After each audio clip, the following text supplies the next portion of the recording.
Hello, and welcome to People Keep Dying, a podcast about people who die.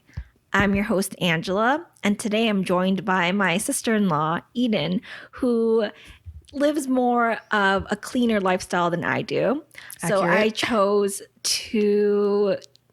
a story that's more in line with, I guess, like how some people might perceive the health field. But it's from the past, and it's not saying anything negative about it. It's just how there's like a misconception about how everything that is supposed to be the way it's supposed to be is like I don't know. You'll hear the story and it'll make sense as to why this showed the story. And I might have to like cut all that rambling out, but it's fine. So do you want to introduce yourself? Yeah, I'm Eden. I'm Angela's sister-in-law. We've known each other, 7 years now? Almost 7 years. Yeah. That's about as Shortly long as I after can I got remember. married. Yeah, exactly. Yeah. I met you the year you got married. Mm-hmm. So This should be interesting. I mean, I am a registered holistic nutritionist, so I'm sure whatever is coming my way is going to be very interesting. it won't be bad. I All right, promise. let's do it. All right. So Anna Grace Gimstad was born June 9th in 1995. But in late October of 1996, Anna became really sick, and within 2 weeks, her kidneys gave out, part of her brain became clogged with dead blood cells, and her heart failed. And she died on November 8th, 1996, like at 15 months. So it's just right in there. Little baby dies, which isn't really the best thing, but it's kind of a more interesting case because fortunately this one isn't going to be murder related, Okay. if that helps. So it was due to her very young age as well as her sudden decline in health that the blood tests were performed by the US CDC, which is the Center for Disease Control, and they found E. coli in her system, which is very weird for someone her age. She's very young, and usually you're not like, as parents, you're very careful about what you feed your kids. Yeah, and a lot of kids don't eat a lot of meat or, it's packaged finger food. So, yeah. So around the same time, beginning on October 7th, 1996, 66 people got sick with the same strain of E. coli, 14 of whom were children that needed to be hospitalized with hemolytic uremic syndrome, a severe kidney and blood disorder that was very likely to lead to permanent kidney damage and other lasting problems. So this was not good news but then they still hadn't figured out like what was the connection with these kids, like what are they all eating together, because the age range was so varying and everyone eats so many different things. So on October 12th, 1996, a four-year-old Amanda Berman in Seattle was visiting her father with her mom, and because he was undergoing a bone marrow transplant to combat leukemia. And shortly after she returned home to Chicago, she contracted hemolytic uremic syndrome and nearly died. She spent 16 days on kidney dialysis, and although she recovered, she remains a risk for kidney failure later in life. And she's younger than us. Jeez. It's a really rough start to the beginning of your life. So as authorities scrambled to figure out what the connection or the connecting factors were for the same strain of E. coli where everyone must have gone, they soon came to realize that the connecting factor was Anna's favorite fruit juice drink, which was made by Odwalla, which is still a company that's around, in case you're wondering. Get out. It's that fruit juice company that they usually sell at Starbucks. That's how Amanda got sick, and that's also how Anna got sick. So Odwalla is a California company who promoted its products as some of the nation's freshest and healthiest.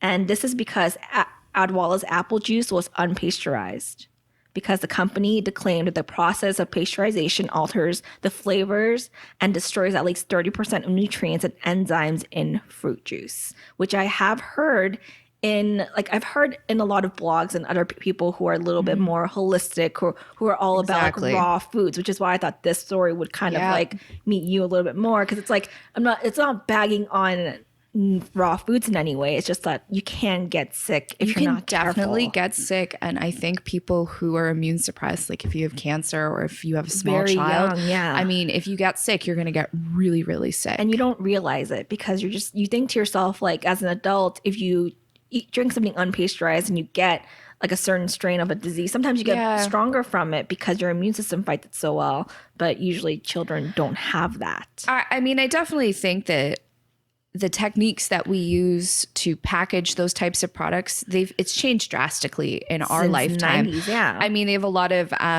vacuum sealing technology. They can get the air out of the bottle. But when we're talking about large scale companies, I don't know how they stay consistent with how they maintain quality control if they're shipping all over a country as large as America. I mean, you know, we're local, so we've got a couple different raw juice producers, but they're really only going to ship, you know, to a quarter of Ontario. And they're going to be more careful about what they pick. But bigger companies don't have that. And I mean, I have a lot of misgivings about giving kids fruit juice in the first place. I don't think they need it. The sugar, because you're It's already the sugar, and it. it is concentrated. When we Yes. juice something, it's concentrated. It's a high dose of sugar. You might as well just give your kid an apple. You're missing out on a fiber. Your kid doesn't need a juice cleanse. Like, it's just nonsensical. You don't need to give your kid premium juice. I think most of the time it's just parents just being like, I'm busy. I'm already at Starbucks. And it's marketing too. Like, they're like, oh, it's enzymes and it's unpasteurized and it's organic, and they think they're doing like this raw great and thing. unfiltered. But you're paying Yeah. $5 for a juice when you could have bought several dozen apples and actually have fed your child instead of just giving them a big dose of something. Some children don't like apples, though. It's really weird, It's right? true, yeah. It's just so sad. It's so many kids. So instead, Odwalla washed their usable fruit in a sanitizing chemicals before pressing. And it wasn't the chemicals that got them sick, obviously, because E. coli isn't from chemicals. The company had seen a lot of criticism in the past year as tests discovered low levels of Listeria monocytogenes, a pathogen that can harm pregnant women, in 1995. So after they found that, the company spent millions of dollars upgrading the plant's safety features, and bacteria was reduced to relatively low levels, which I think is pretty normal for most food places. Like, you can't get rid of bacteria or anything completely. It's pretty difficult. Yeah, Yeah. and not without just chlorine and all this other stuff you don't want to put in your body. So Odwalla's technical services director, Dave Stevenson, suggested to Odwalla executives that the company should add chlorine rinse to guard against bacteria on the skin of processed fruit. This would supplement the existing phosphoric acid wash process that they already had in place. But Chip Bettle, the Odwalla senior vice president, dropped this idea, fearing that the chemicals would harm the fruit and alter the flavor of the juice, which is also something that I've seen in a lot of if you follow more holistic diets and stuff, they'll say that they would rather get a little sick in comparison to adding more chemicals into their diet because they already feel like they're sterilizing their body to begin with. And I feel like he wasn't doing it to make more money. He was doing it because he thought it was the right thing to do. Definitely. And I mean, that's also the identity of his company is to be as holistic as possible. So he's just going to try and sell to the demographic that already buys from him. And that's a lot of the time what people want. Yeah. And you just, even reading the story, it felt like they could have tried harder. Everyone could try harder. Yeah. But they did the best they could reasonably, I guess. They weren't going to check every apple that goes through the facilities because there's so many. Exactly. They're not going to check every employee to make sure that all of them are washing their hands because unfortunately that's going to happen. Employees are disgusting. People are disgusting. Oh, people are totally disgusting. So on October 30th, 1996, after Anna became ill, but before she died, and health officials from the state of Washington told Odwalla that they had found a link between the outbreak of E. coli 0157H7 bacterium and a batch of Odwalla's fresh apple juice produced on October 7th. So they figured out exactly which day and which batch, because it wasn't every batch, it was just that batch. This particular strain of E. coli was especially worrying because only 3 years before, in 1993, the same strain infected 732 people and killed 4 children. And that actually happened in Jack in the Box because they served undercooked burgers, and it wasn't raw.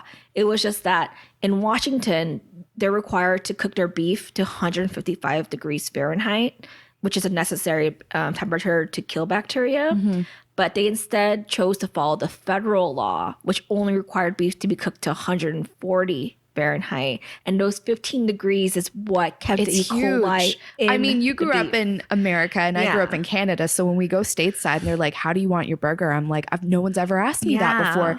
Ground beef in Canada has to meet the same kind of requirement. I think it's 155 or 160. Yes. Just to be safe. Just in case. Yeah. And America's like, choose your own adventure. We just don't have that option. But I guess that's the reason why like Wow. those kids got so sick. And because of that, 4 kids died. And then it's also discovered that that strain of E. coli is only found in the intestines of cows, which is also leads to the question of how the hell it ended up in fruit. Fruit juice. Yes. So it was confirmed on November 5th that it may have resulted from rotten fruit, because even though Odwalla had an agreement with all the apple companies and all of their fruit vendors that they would only be getting fruit that they picked from the tree directly and none of the fallen fruit, that doesn't stop a worker from just getting fallen fruit, because let's be for real, like you have a set number of baskets you have to fill. So if you have that and you see like fruit on the ground and your trees, then you're going to do it because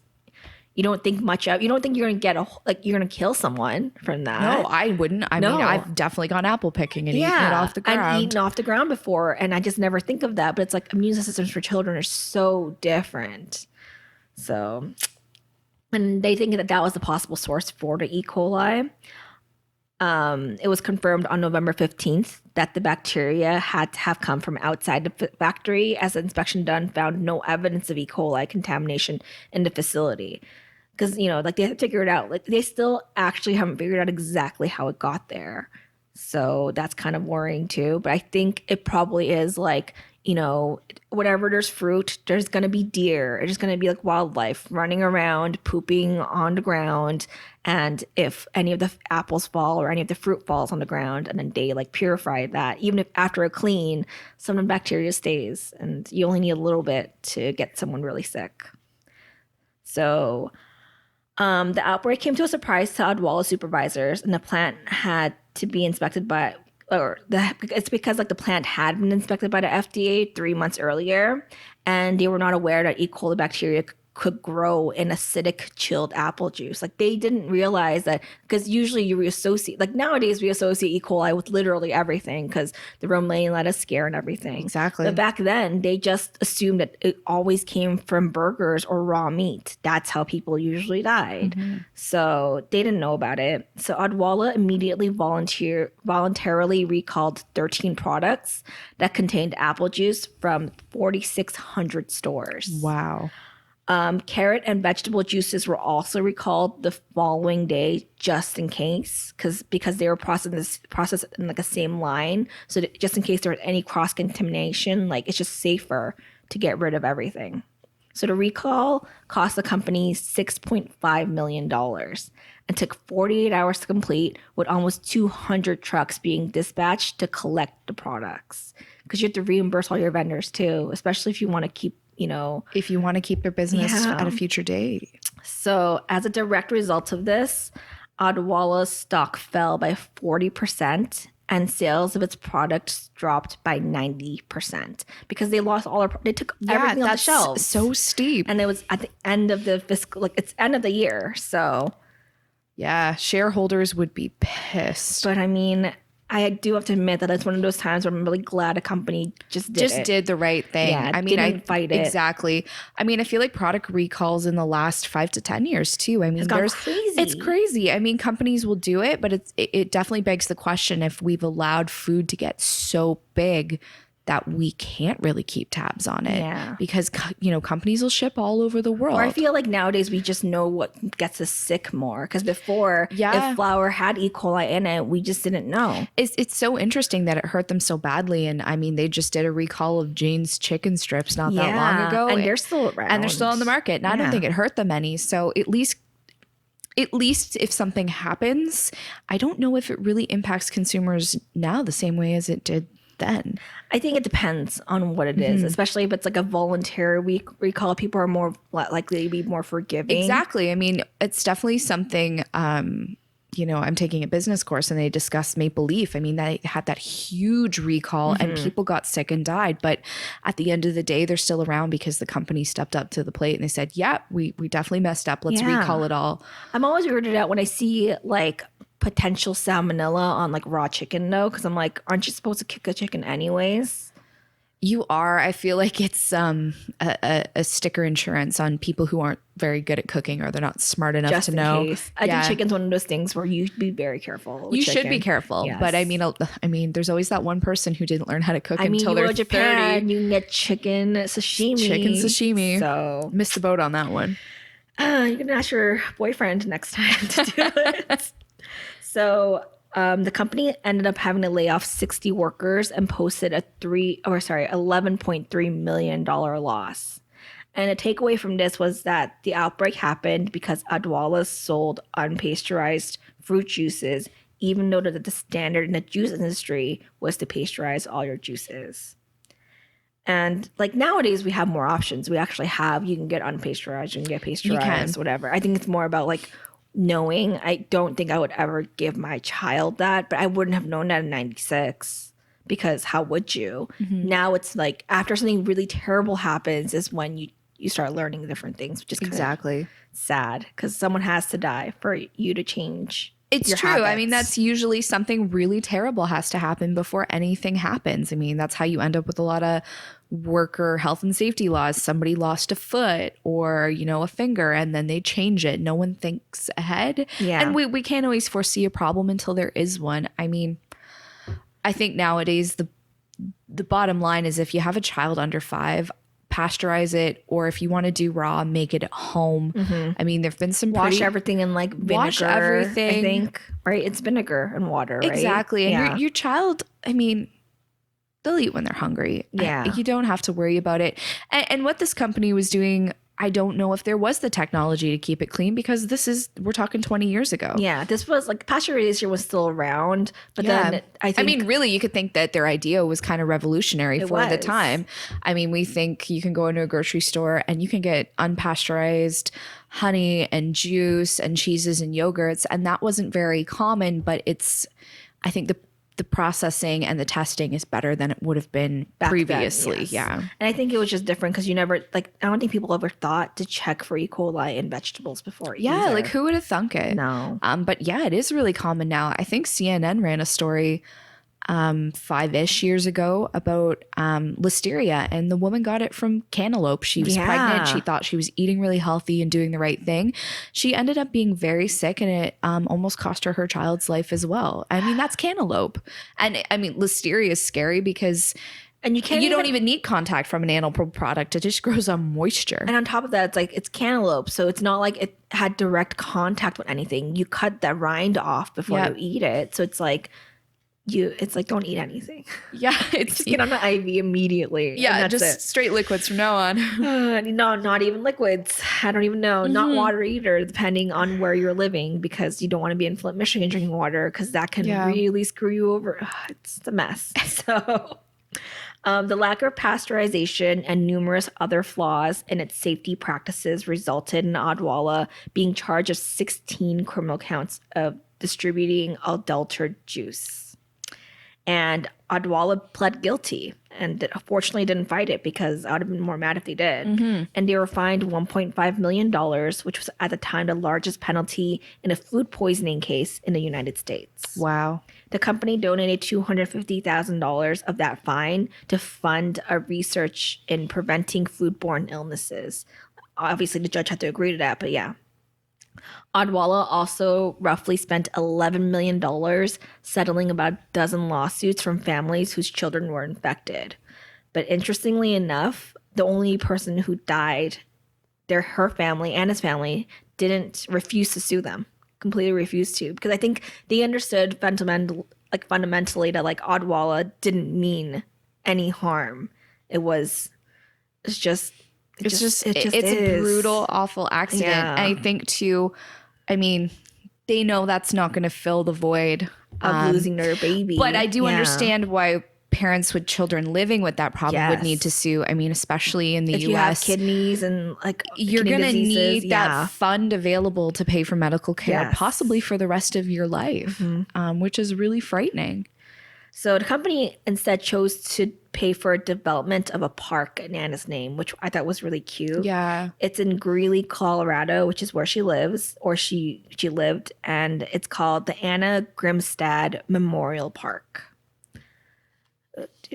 So Odwalla products now go through a flash pasteurization method, as well as several other safety precautions, which I'm pretty sure they learned after this whole mess. The outbreak also spurred the federal government to require labels to be placed on all unpasteurized fruits and vegetables and like on their fruit containers, which I think is really important if you want to make the right call. And the actual source of the E. coli was never found. Oh, that's the really troubling part for me too. But you know, like I still think about the romaine lettuce thing, and I'm like, they think they know, like they think it's an idea of like the cow farm, and then like the water drained, and the runoff. There. They think, but it's one of those, like, it's a good guess, and I think the best guess they have is that people just pick fruit off the ground. Yeah, because there was like people saying that like some of the fruit was really rotten and it shouldn't have gone in, but it's like you can have really bad fruit, but that's not usually the reason why E. coli is in there. Typically, no. No, it's definitely because someone picked it off the ground and put it in there, and that was enough. Yeah. So this is usually the part where we end the podcast, but instead we're going to talk about our friend's podcast. Yeah. Our friend Katie and her friend Jen started a podcast called The Horrible Place, and they currently have 3 episodes out, and their last episode was about like a video game, like a horror video game, which I don't play a lot of horror video games, and you don't either.